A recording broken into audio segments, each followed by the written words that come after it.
Buenas noches, comunidad orense. La Universidad Metropolitana, a través del proyecto de vinculación asesoría tributaria gratuita mediante el NAF, Núcleos de Apoyo Contable y Fiscal, ha traído para hoy un diálogo en relación al aspecto tributario. El tema es estrategias tributarias aplicadas en tiempo de emergencia sanitaria.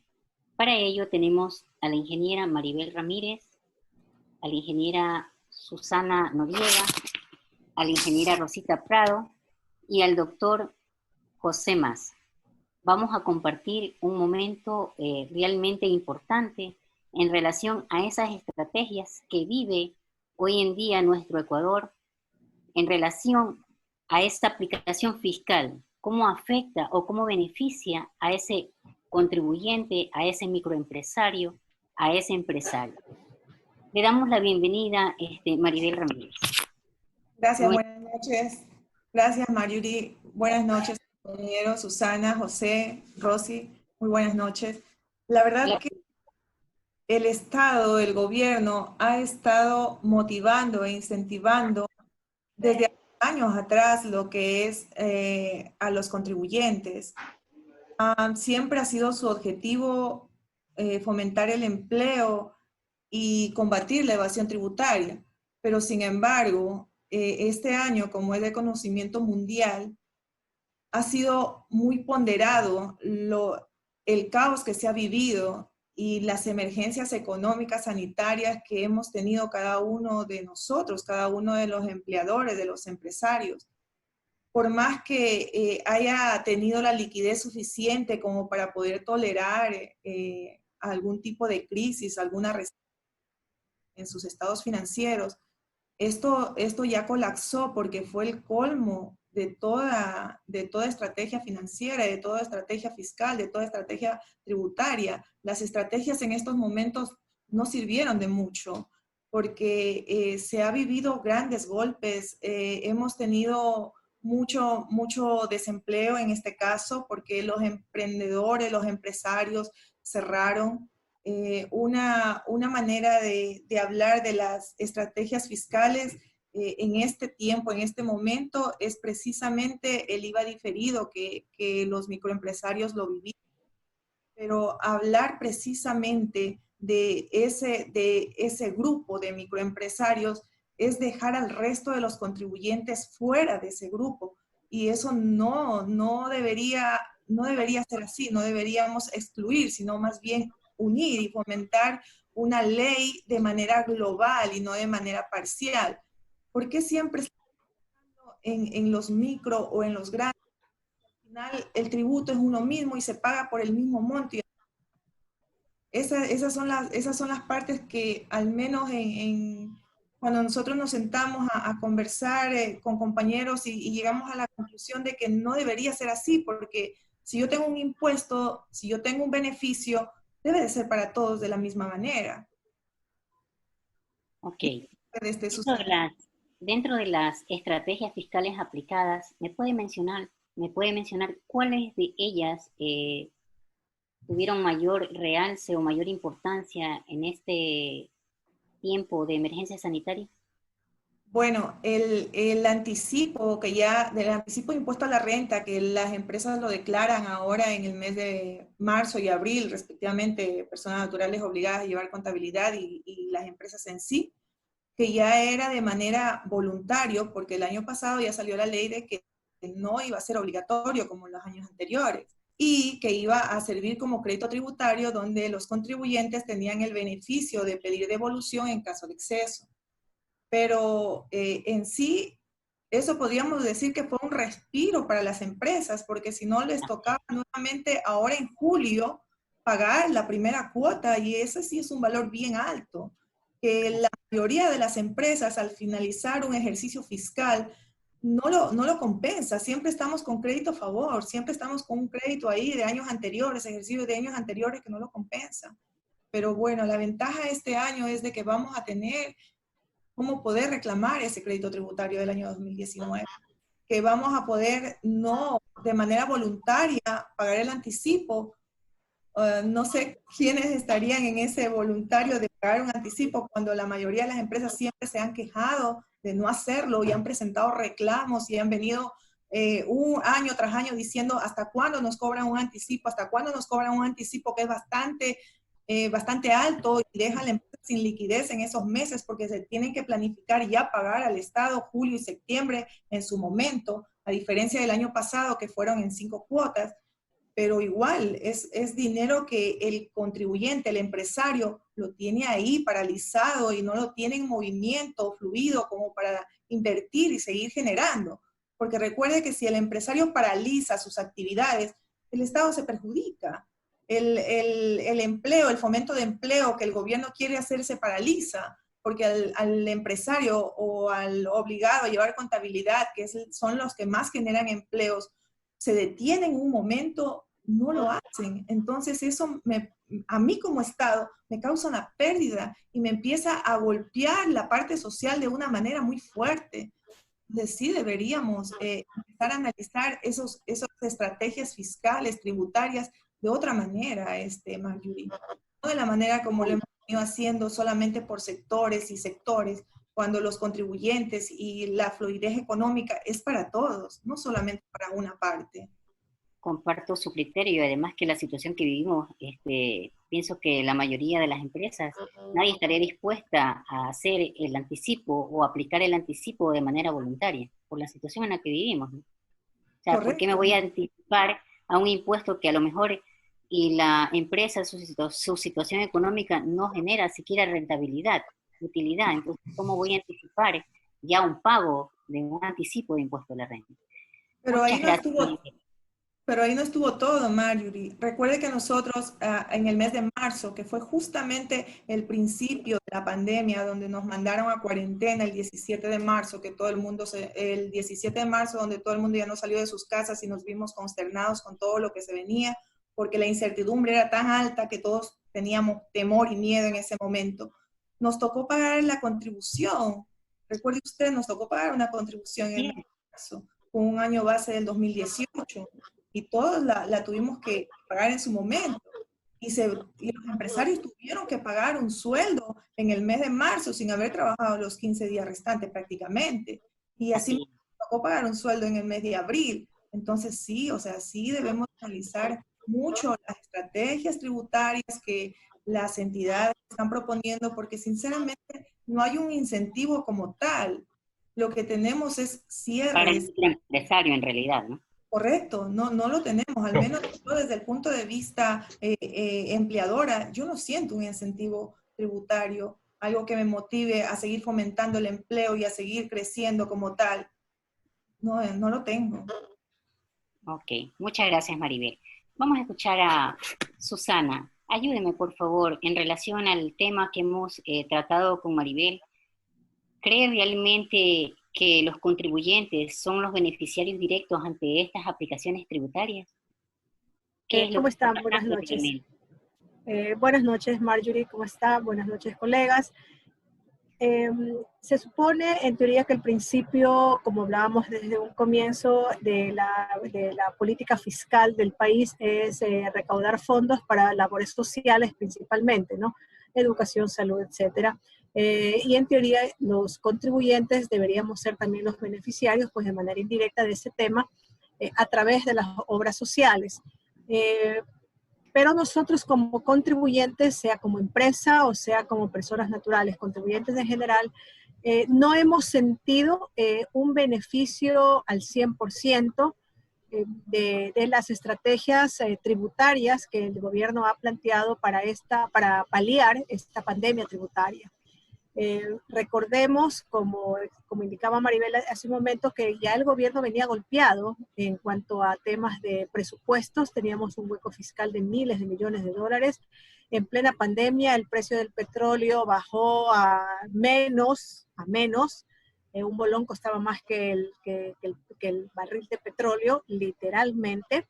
¿Ya? Entonces, hasta cierto punto es comprensible que el gobierno tome unas medidas tendientes a aplicar este tipo de estrategias donde son directamente, donde se aplican directamente al bolsillo del contribuyente. Y no se ha sentido realmente así que las estrategias han beneficiado al contribuyente, porque al final nosotros como empresa hemos tenido que buscar la forma de poder cumplir con las obligaciones tributarias. Mucho se hablaba y se pedía de parte de los diferentes gremios económicos, cámaras de comercio, etcétera, que se aplace el cobro del IVA por lo menos durante los primeros 3 meses. En países donde la salud económica es mejor, era lo ideal, era lo ideal. Pero en nuestro país, como vuelvo y repito, el hueco fiscal es de miles de millones de dólares, entonces el SRI no podía, así ellos quisieran, no podían parar actividades, no podían permitirse el lujo de dejar de recaudar impuestos. Recordemos que el IVA es un impuesto directo y es el que mayor porcentaje tiene dentro de la recaudación fiscal. Entonces, parar el cobro mensual del IVA era imposible. Para esto, pues, el Servicio de Rentas Internas lo que hizo es plantear un diferimiento del IVA, pero asimismo perjudicando a unos y beneficiando a otros. Bueno, voy a decir, no benefició a todos, benefició a una parte, y la idea de ellos era alivianar un poco en temas de flujo, pero no se sintió realmente un apoyo 100% del gobierno. Entendible desde el punto de vista de que la salud económica del gobierno no era buena. Entonces, resultaba, creo yo, que doblemente peligroso dejar de recaudar impuestos. Claro que la recaudación bajó porque muchos negocios cerraron, muchísimos negocios tuvieron que cerrar, me incluyo, muchos negocios tuvimos que cerrar y la recaudación fue cero en ciertos sectores. En sectores, por ejemplo, de turismo, bajó a cero, porque nadie hacía turismo. Entiéndase dentro del rubro de turismo, alimentación, hospedaje y turismo como tal. Entonces, la intención del gobierno fue muy buena, pero limitada por su allá achacada salud fiscal. ¿Considera que el incremento de impuesto a la renta en retenciones en la fuente por adquisiciones o por servicios, de alguna manera es una salida para el gobierno en la situación actual en la que se encuentra? Para el ¿Qué gobierno, pasa con el microempresario? A ver, partiendo de la premisa de que el servicio de rentas es un ente, y más que el servicio, la ley tributaria en nuestro país es netamente recaudadora, y cualquier normativa que ellos presenten va a ser siempre con la única intención de mejorar la recaudación fiscal. Es netamente recaudadora, es impositiva.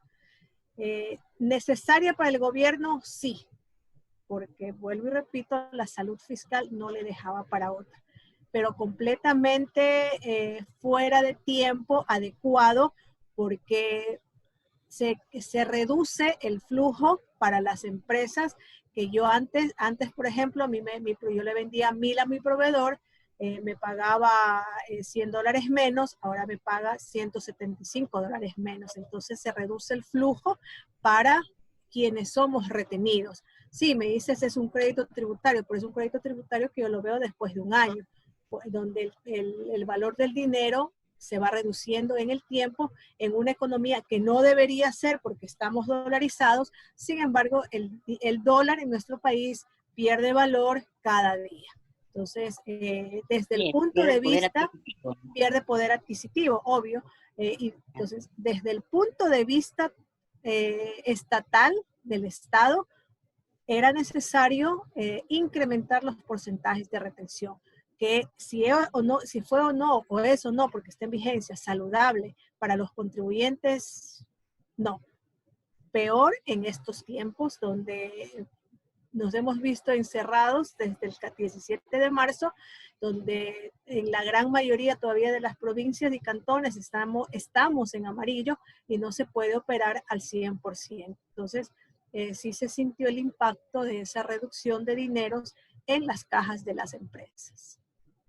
Susana, pero repito, entendible para el Estado. Ajá. Susana, como parte de ese grupo emprendedor, ese microempresario que usted hace un momento mencionó, ¿qué tipo de estrategias recomendaría el gobierno en relación a la aplicación, en este caso, de impuestos fiscales? ¿O qué tipo de mecanismos o alternativas daría para que exista un incremento en la recaudación de impuestos, Ya. aplicando otro tipo de estrategias? Ya, aquí tendríamos que diferenciar dos cosas básicas, ¿no? Estrategias a largo plazo y estrategias a corto plazo y estrategias de inmediata ejecución. El gobierno en estos momentos no puede elaborar ni a mediano ni peor a largo plazo, sino estrategias de inmediata ejecución. Mucho se sataniza el IVA en el sentido de que aumenten el IVA, el porcentaje, para poder recaudar más. Creo que sería un grave error para el gobierno aumentar el IVA. Desde mi punto de vista, yo creería que debería más bien reducir el IVA en 2 puntos, por lo menos al 10%, porque eso permitiría a las empresas y los contribuyentes, todos quienes pagamos el IVA, porque el IVA lo pagamos a final de cuentas todos, evitemos la fuga evitemos entrar otra vez a la informalidad de evadir el pago de un impuesto porque me resulta demasiado alto y obviamente termina encareciendo el producto o el servicio al consumidor final. Entonces, yo pienso que una de las estrategias de inmediata aplicación sería la reducción en 2 puntos del IVA, porque te asegura que evitarías la evasión fiscal, no al 100%, porque siempre va a haber alguien que lo quiere evadir, pero el porcentaje de evasión disminuiría bastante. Eso sería una.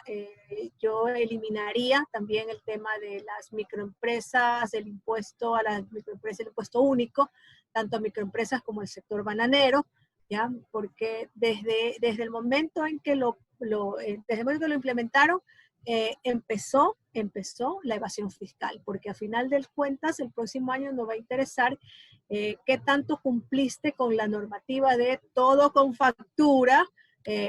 Haz tu presupuesto y proyección tributaria para ver cuánto vas a pagar de impuestos, porque a la final lo que te toman en cuenta son los ingresos brutos.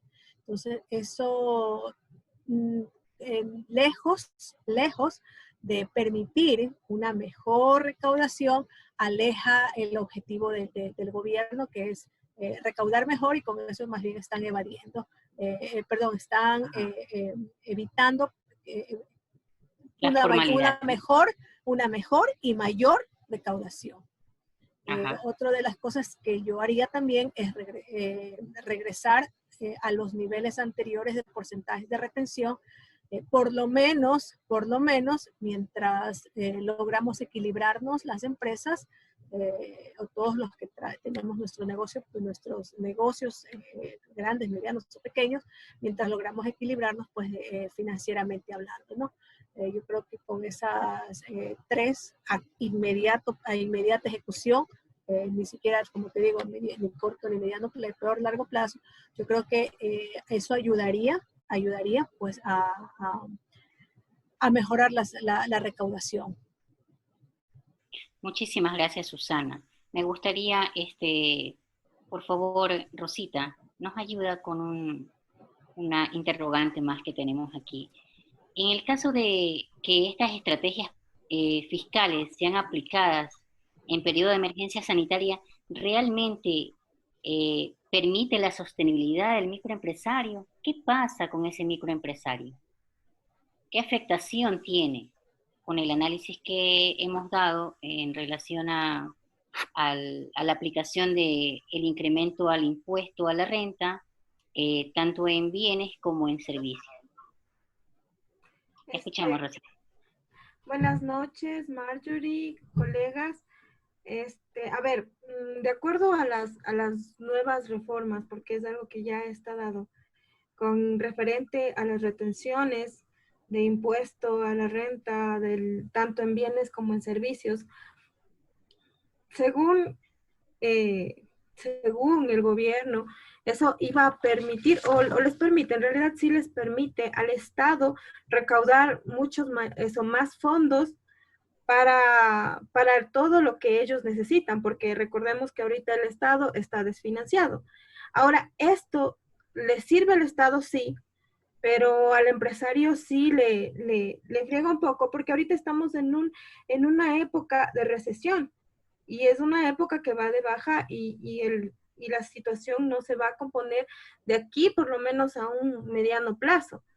Entonces, este reglamento, estas aplicaciones se dieron en un momento en el que la situación no estaba tan como está ahora, tan complicada. La situación económica de los empresarios, tanto pequeños como grandes empresarios. Tomemos en cuenta que estas retenciones se dan para todos, no es solamente para un cierto grupo de personas. Todos los contribuyentes deben pagar este impuesto, que es, yo asumo, que es como una sustitución al anticipo que el gobierno, como en calidad de ayuda, le quitó el año anterior, a finales del año anterior. El que cobren el 1.75 y el 2.75 de las retenciones, eso en lugar de ayudar al empresario, le complica más porque es algo que tiene que pagar. Tampoco ni el Servicio de Rentas Internas ni el gobierno ha dado facilidades para el pago de estos impuestos mensuales, porque estos son impuestos mensuales que tiene que pagar y que tiene que compensar el contribuyente. Entonces, si es que no paga en determinado tiempo, le cobran multas, le cobran intereses y tiene la obligación de retener, porque si no retiene, el gasto se le convierte en no deducible y ahí implica un mayor impuesto. Entonces, el contribuyente tiene la obligación de retener para evitar pagar un mayor impuesto. Y ahorita en la situación actual que nos encontramos, en lugar de ayudar a incrementar sus ingresos, ayudar a mejorar su negocio, lo que está haciendo es que sus impuestos aumenten. Tomamos en cuenta que los impuestos no es que nos lo van a regresar, ni mucho menos. Entonces, yo le veo muy complicada la situación para el empresario, tomando en cuenta solamente esto. Ahora tenemos otro tipo de resoluciones, como la contribución que ya se pagó, como el IVA, que seguimos pagando mes a mes, y que no ha cambiado en nada. El Servicio de Rentas Internas no nos ha dado ninguna facilidad. Entonces, todas estas situaciones hacen que el empresario, en lugar de crecer, termine desapareciendo. Claro, así es. Tal como lo mencionaba Susana hace un momento, hacía referencia al cálculo, en este caso, de impuestos que va en relación al nivel de ingresos nada más. Entonces, eso también es otra afectación directa que tiene, en este caso, la categorización que le ha puesto en el Servicio de Rentas Internas a este microempresario. Para concluir, doctor Massa, ¿alguna sugerencia o estrategia que se debería aplicar para poder contribuir a la sostenibilidad de aquel microempresario? Buenas noches, estimadas colegas, todas guapas, a los que nos están viendo también, ¿no? Bien, mira, Marjorie y compañeras, yo creo que en este tiempo justamente es que el gobierno tuvo que haber puesto la mirada en las universidades. Realmente. Yo creo que lo que está haciendo no podía hacer más. No podía hacer, no tiene una varita mágica para poder hacer. Yo creo que lo que, como ustedes analizaron claramente, no puede hacer otra cosa más en el término financiero, porque ya veníamos arrastrando justamente problemas financieros, ¿no? Yo digo que si el enfoque de esta conversación está lanzado hacia los microempresarios, básicamente la mayor parte de los microempresarios tenemos una oficina, también estamos dentro del grupo de microempresarios, ¿no? Tenemos un déficit en la parte de la formalización, porque tú al microempresario puedes darle dinero, de repente se hace un préstamo y se lo fortalece al microempresario, pero como no tenemos esa formalización, es muy probable que ese dinero se lo dedique a otros rubros y no al negocio como tal, ¿sí? En la parte que ya estamos trabajando, la universidad con ustedes también, mira, este mismo programa Este mismo programa ya sirve justamente como una parte paliativa para quienes están escuchándonos puedan tomar una decisión en sus negocios, ¿no? En la parte tributaria, básicamente, sí me deja un poquito con, con esas ganas de que hubiese hecho un poquito más el gobierno. Por ejemplo, en la declaración del impuesto a la renta, dio facilidades para el pago, pero no para la declaración. La declaración tenía que darse en los meses que corresponden, marzo, abril, y punto. Entonces, quien no lo hizo, igual pagará sus multas e intereses, ¿verdad? Entonces, pero acuérdense que también teníamos dificultades para la elaboración. Yo hablo por la formalidad, o mejor dicho, la informalidad de las empresas pequeñas y medianas inclusive, que siempre tenemos problemas en eso de la elaboración de los estados financieros para poder hacer la declaración de impuestos. Bueno, no se dio esa facilidad de la presentación, se dio la facilidad de pago, pero igual, ¿de dónde sacamos dinero para poder pagar? ¿No es cierto? Entonces, mi enfoque iba generado a la universidad, yo decía, ¿por qué? Porque nosotros mediante los medios de vinculación con la colectividad, como lo está haciendo aquí primero ustedes, Marjorie, y también nosotros acá en la Universidad Técnica Machala, estamos arrimándonos un poquito a los microempresarios justamente para darles capacitaciones. Capacitación justamente ya no solamente en la parte de cómo hacer su declaración de impuestos, sino en cómo manejar su dinero. Básicamente creo que el kit del asunto es cómo manejan su dinero los microempresarios. Es que al no tener una formalización, el dinero básicamente se va escapando por otros rubros en la que no les permite su crecimiento. Yo te en la pregunta que analizaba Maribel sobre la sostenibilidad, yo creo que un factor de la sostenibilidad, pero un solo factor es el económico, pero es uno de todos los que debería tomar, ¿sí? Entonces, por ejemplo, con nosotros mismos, nosotros somos contadores, todos somos contadores aquí, entonces siempre nuestros clientes nos dicen, oye, yo pagar menos impuestos o no me haga pagar impuestos. E inclusive, si hay facturas por ahí mal, que no son legales, aunque sea métale ahí, pero no quiero pagar impuestos. Siempre estamos llevados a eso con los microempresarios. Es que no tenemos esa formalización. Y realmente, decía Susana, el hecho de pagar impuestos tendría que mostrar una retribución hacia nosotros. ¿Sí o no? Mira, la vez pasada conversamos con el director del Servicio de Rentas Internas aquí en el Oro. Decía, bueno, que a este mes de mayo que pasó, comparado con el año anterior, va a ser un 30% la disminución en la recaudación. Imagínense ustedes. Y en eso también analizamos, en la provincia del Oro, somos netamente bananeros, camaroneros, ¿verdad? Pero resulta que la mayor parte de las recaudaciones tributarias se las realiza en el Guayas. ¿Sí? Estando las bases de esas empresas sustentadas aquí en la provincia del Oro, los impuestos se los pagan en la provincia del Guayas. Y obviamente que la retribución sobre esos impuestos va a estar cargada a esa provincia y dejándonos relegados. ¿Sí? Entonces, esas cositas sí me ha dejado un poco debiendo con relación al gobierno. Y creo que nosotros las universidades tenemos un arduo trabajo ahora más que nunca. La sociedad nos está necesitando mucho más todavía, mucho más que antes, porque necesita que nosotros le ayudemos a generar esa sostenibilidad de la que tanto se necesita en este tiempo. Marjorie. Y así mismo es, Pepito, tal como usted lo menciona, reafirmo que las universidades, como la Universidad Metropolitana del Ecuador, sede Machala, a través de sus proyectos de vinculación, como la técnica de Machala también lo tiene, estamos trabajando de manera constante, capacitándolos a los microempresarios, como hace un rato lo mencionó, no solamente en el área tributaria, sino también en el área contable, de cómo poder administrar sus negocios. Y eso lo hacemos a través de diferentes proyectos de vinculación. Ha sido muy satisfactorio poder compartir con ustedes estos momentos para que la comunidad orense analice todos los puntos que hemos sacado a la luz y que tome una decisión oportuna en relación a cómo poder llevar sus declaraciones o poder reflejar esa información tributaria.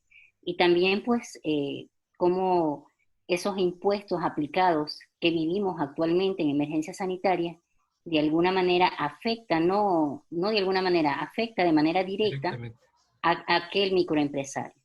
Ok, yo les agradezco infinitamente, estamos conversando para una próxima reunión, asimismo, para traer temas a la comunidad.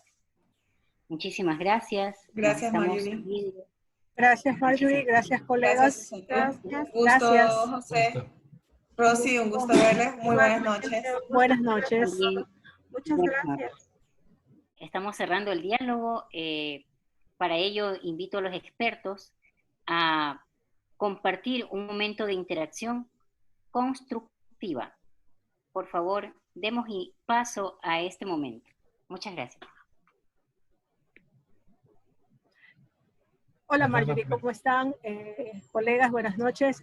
Para concluir un poco este debate muy interesante en temas tributarios, que lamentablemente tiene un límite de tiempo porque si no nos quedaríamos aquí hablando de largo. Así que Marjorie, cualquier otra ocasión, encantada de la vida, todos creo que nos interesaría seguir debatiendo. Como para complementar un poco lo que veníamos comentando, parte de las estrategias, un poquito no tan bien direccionadas, al momento de segregar el segmento de contribuyentes, a quién ayudo de A forma, a quién ayudo de B manera, etcétera, etcétera. Yo creo que se está rompiendo el principio básico del Código Tributario, que es la equidad tributaria, porque todos los contribuyentes somos iguales ante el Estado, sin importar si yo facturo 1.000 millones o si yo facturo 10. La responsabilidad es la misma, los impuestos son exactamente los mismos, mis gastos también son los mismos, entonces tengo los mismos derechos, así como las mismas obligaciones, porque me segregan a un grupo con diferentes derechos, pero resulta que estoy en el mismo grupo con las mismas obligaciones. Entonces, eso es un tema que creo yo que el Estado debería analizar cuando promulga sus reformas tributarias. No debe dejar a un lado la parte de la equidad tributaria. Muchas gracias. De la misma manera como cuando nosotros conversamos con respecto a que la mayoría de los empresarios lo que tiene que hacer es generar circulante para poder edificar sus finanzas y poder generar más plazas de empleo, que eso beneficia al Estado. O sea, no debemos de apartar solamente en centrarnos en que debo de recaudar y tributar. Sabemos que ese es el objetivo y el fin del servicio de rentas internas, pero mientras nosotros apoyemos al empresario, al emprendedor, vamos a tener mucho más impuestos, muchas más recaudaciones y no tenemos que estarnos inventando un impuesto más, sino al contrario, vamos a tener una economía sostenible y vamos a tener un empleo enfocado en el bienestar social. Correcto. Deberíamos enfocarlo antes de que decir una carga más. Exacto, así es. Una imposición más tributaria. Más alta, un impuesto adicional. O sea, debemos de enfocarnos desde otro punto de vista del empresario, beneficiarlo a él, saber... Porque la empresa cumple una labor social. Y conducirlo a que cumpla su objetivo, que es justamente el bienestar social. Correcto, a través de la generación de los puestos de trabajo y de empleo, que se supone que es lo que el gobierno debería tender a proteger. Exactamente, toda empresa cumple un rol social dentro de la economía. Hay que tomar en cuenta que estos cambios, estas reformas, en lugar de ayudar al empresario a salir adelante, lo que está haciendo es que a la final retroceda en el trabajo que hace, a la final decida quedarse sin empleados, tratar de solventar lo poco que le quede solo. Entonces ahí estamos obligando a que los empresarios vuelvan a la época anterior, de hace muchos años, cuando trataban de sacar sus empresas solos y trataban de no incluir a las demás personas. Ahora, por lo menos hasta hace algún tiempo, los empresarios contrataban gente, buscaban el apoyo de las demás personas. Pero si ahora con estas reformas, esos gastos que en su momento le ayudaban a disminuir el impuesto a pagar, ahora no le representan nada, por el tema de la reforma del 2% sobre los ingresos a los microempresarios. Entonces, ellos no les va a interesar aumentar sus gastos, no les va a interesar a pagar un aporte patronal, no les va a interesar nada de eso. Correcto, porque está, exactamente, es un egreso innecesario. Exactamente, porque no me está beneficiando absolutamente en nada y de beneficio tributario no tiene nada. No tiene ninguno. Aparte que lo que está haciendo es obligando a que el empresario vuelva al desorden que tenía antes. ¿A qué? A tratar de declarar los menos ingresos posibles, a tratar de emitir las menos cantidad de facturas posibles. ¿Por qué? Porque sabe que al final del año él va a pagar sobre sus ingresos. Entonces, exacto. ¿qué es lo que le va a convenir? Dejar la formalidad y convertirse nuevamente en informal. En los comercios informales. Y con eso contrae la economía, la reducción de impuestos y por lo tanto el presupuesto del Estado se va a ver fuertemente afectado. Ya que como todos conocemos, el IVA es el peso de recaudación. Y lo que decía Rosita, no solamente la informalidad en la parte tributaria, en la parte laboral. Porque al cobrarme una tarifa nada más porcentual. De las ventas brutas. Sí, yo me olvido, prefiero, si tú eres ecuatoriano que tengo que asegurarte, no, mejor contrato a un venezolano, un extranjero, al cual le voy a pagar mucho menos y no lo voy a estar asegurando. Se vuelve también una informalidad en el campo laboral. Correcto, exactamente, así es. Sí, y otro perjudicado de rebote, por utilizar un término criollo, que lo termina con esto de aquí fulminando, es al IES. Al IES, claro. Deja de recibir ingresos. O sea, yo creo que le faltó ahí bastante análisis al gobierno, al comité económico del gobierno. Oye, Susanita, pero mira que los ecuatorianos somos tan así, pero no, que siempre nos levantamos, simplemente nos sacudimos el polvo y nos levantamos y tenemos que sacar el país adelante. Yo creo que los microempresarios y todo el sector empresarial, creo que ante las decisiones del gobierno, bien o mal, pues tenemos que salir adelante, ¿no? Creo que en este tiempo de acogimiento que hemos tenido obligatorio, creo que sí hemos reflexionado un poco en el decir, bueno, voy a mejorar la construcción de mi economía, porque yo me hago una culpa y digo, ni yo mismo sé cuánto gasto en mi casa, ¿sí? Porque uno simplemente, tu hijo te dice, quiero para esto, tenga, el dinero se va, fluye, y no controlamos. Sí, como tú decías, Susana, no hacemos un presupuesto para el siguiente mes, por lo menos decir, ya, tengo este límite, hasta aquí puedo llegar en gastar en tal cosa. No, correcto, nosotros como que somos un poquito sueltos en ese aspecto y no programamos nuestras actividades. Yo creo que este tiempo que estamos viviendo nos va a hacer más reflexivos. Nos va a decir que, bueno, controlemos. Nos tiene que servir para, como tú dices, ordenarnos y empezar a controlar. Que es lo mismo que pasa con el Estado. Como el Estado ha tenido plata, paga, pero como ya ahorita ya no hay, entonces empiezan a brochar, a tratar de buscar por dónde recaudar más impuestos. Y sí, debemos empezar por nosotros mismos. Sea quien sea el próximo presidente, los únicos que nos vamos a sacar adelante somos nosotros mismos. Correcto. No importa quién esté en el sillón presidencial, cada uno de nosotros nos toca pelear contra todo lo que haya, contra todo lo que haya. Buscárnoslas, ingeniárnoslas, pero hay que salir adelante. Y los ecuatorianos somos así, siempre nos levantamos. Exactamente. Sí, adelante, siempre adelante. Sí. Es verdad. Así es. Ha sido un gusto el haber compartido con ustedes esta mesa de diálogo. En lo posterior estaremos armando en relación al área laboral y societaria también. Para ellos quedan cordialmente invitados desde el proyecto de vinculación a través de la Universidad Metropolitana. Les damos nuestros más sinceros agradecimientos a cada uno de ustedes. Muchísimas gracias por colaborar. Muchas gracias, Marjorie. Gracias. Y saludos y agradecimientos.